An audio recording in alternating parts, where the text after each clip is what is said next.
Hey guys, what's going on? Robert Warshak here, and finally we got some more cards to review. It's been like a week or two since the last batch, and now we got a new batch. And the new batch includes a new Warrior Legendary, which I'm super excited for, which is, well, bam, the new Warrior Legendary Gala.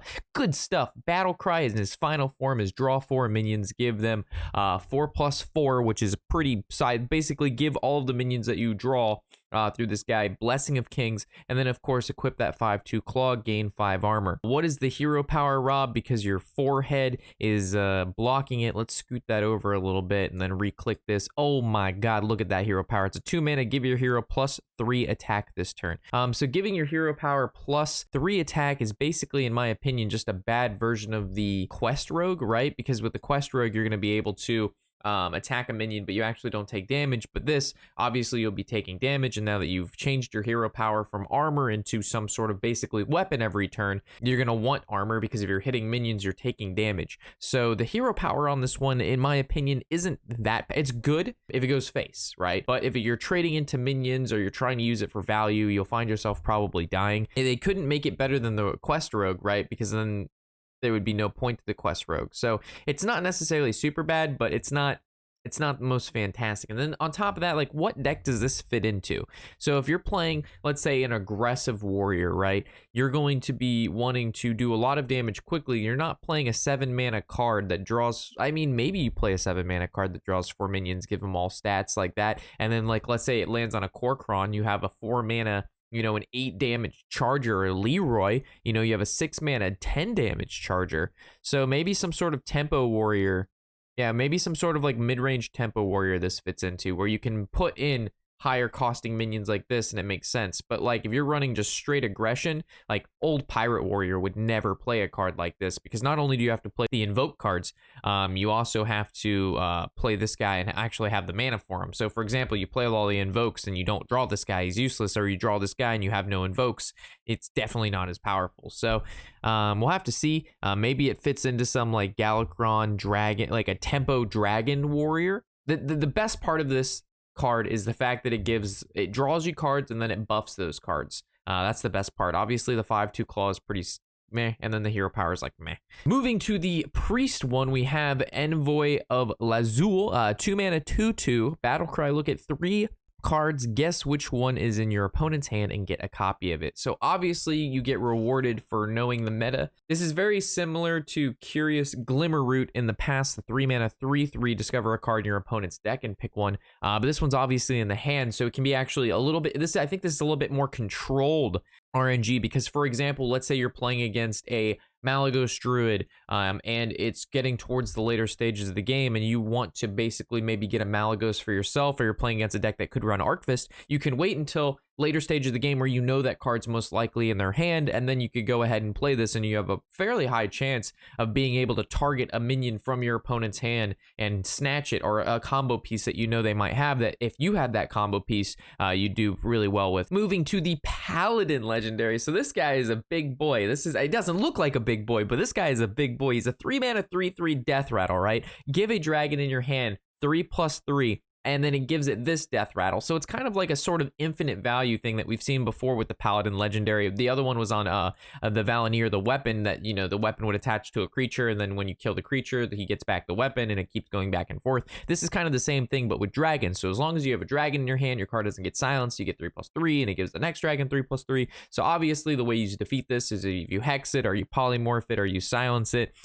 This is obviously a very slow dragon card, so maybe Dragon Paladin deck is going to be a very slow sort of control paladin deck, because this is not an aggressive card at all. This is, you play this, if your opponent ignores it, it has no benefit, or if they kill it, you know, whatever dragon it lands on, let's say it lands on like an Alexstrasza or a Ysera, you know, that's not a card you can play until, you know, turn 9 of the game, and then they have to kill the card, and then if you have another high level dragon, you're playing that. So while this card does seem very powerful, it's a very slow, sort of very slow value card. But there's also the four, what is it? It's like a 4 mana 7/7 dragon, and it gives each player's like 10 mana crystals, but then your opponent plays first. So that's a good way to get into high mana very quickly as a control paladin player.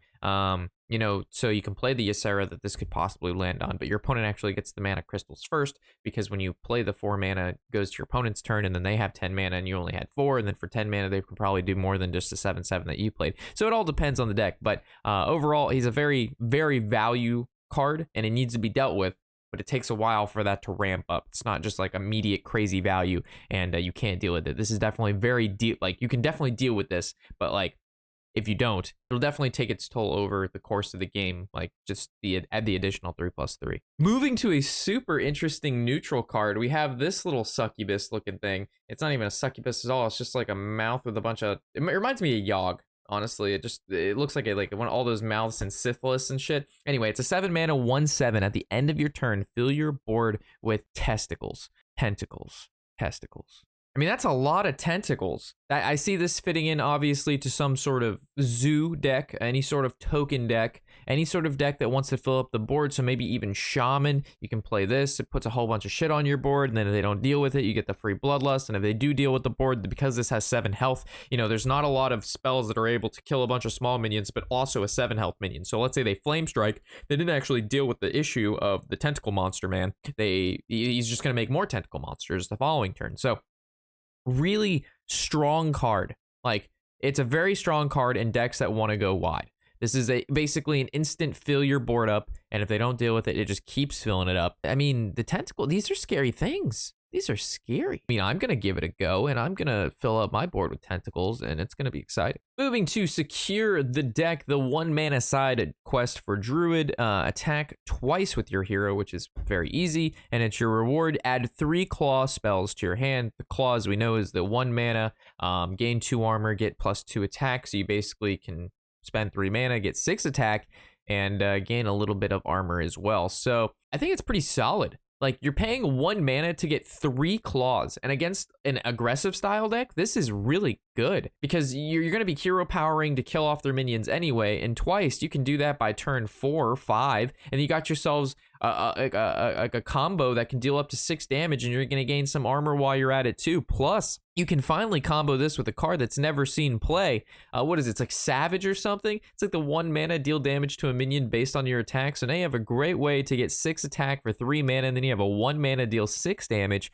Man, Druid is gonna be so powerful. I'm just kidding. I don't know how powerful that's gonna be, but at least we have something going for us. I see a little something here. It's definitely not a bad card. I mean, the fact that it's so easy to complete, and it only costs 1 mana. It'll be interesting to see where this card fits in, because right now all current Druid decks would not play this card. Moving to our last card, we have Clear the Way, a 1 mana side quest for Hunter. We already saw another Hunter side quest, the one with the leopard gnomes, right? So this is another one where it's summon 3 rush minions, and then your reward is summon a 4/4 griffin with rush. This seems significantly worse than the Druid quest we just went over, and it seems worse than the other leopard gnome one, where it's use your hero power 3 times or something like that. Where I guess this could fit into maybe a quest hunter, because quest hunter runs a lot of rushes. It has like the spring paws, and it has the locust swarms, and things of that nature. So maybe this is more of a,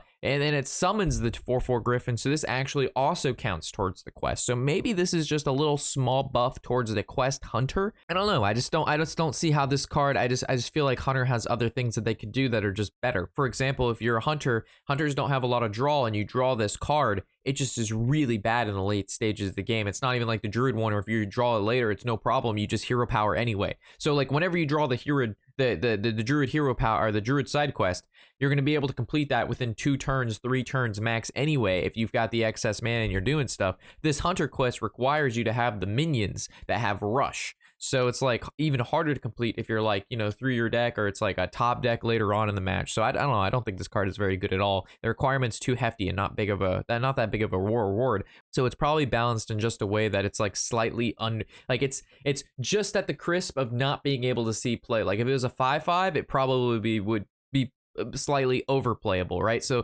Blizzard has this thing, in my opinion, with cards that like they print like a cool card like this, right? But then they like power level of it just slightly underplayable, so it doesn't see play. But if it were just to be tweaked just a little bit, like, you know, if this was summon 2 rush minions, or it summons a 5/5 or a 6/6, it then goes like, right over that line of being able to be playable. But then they would have a bunch of cards that would be playable and you wouldn't have to buy as many packs, and then they wouldn't make as much money, so they print cards like this. So with that, that's all of the new cards that they have out for us at the moment, as again, we get closer and closer to the expansion's release, which is going to be in the early weeks or week of December. We'll have, more and more cards as we get closer to that date. I love to hear your opinions on these as they're brand new cards, and seeing your opinions and views definitely helps me broaden my scope and gives me the ability to be better at reviewing cards in the future. So with that, thank you guys for watching. I'll catch you in the next episode. Of course, I'm Robert Warshak, and happy whatever the hell day it is.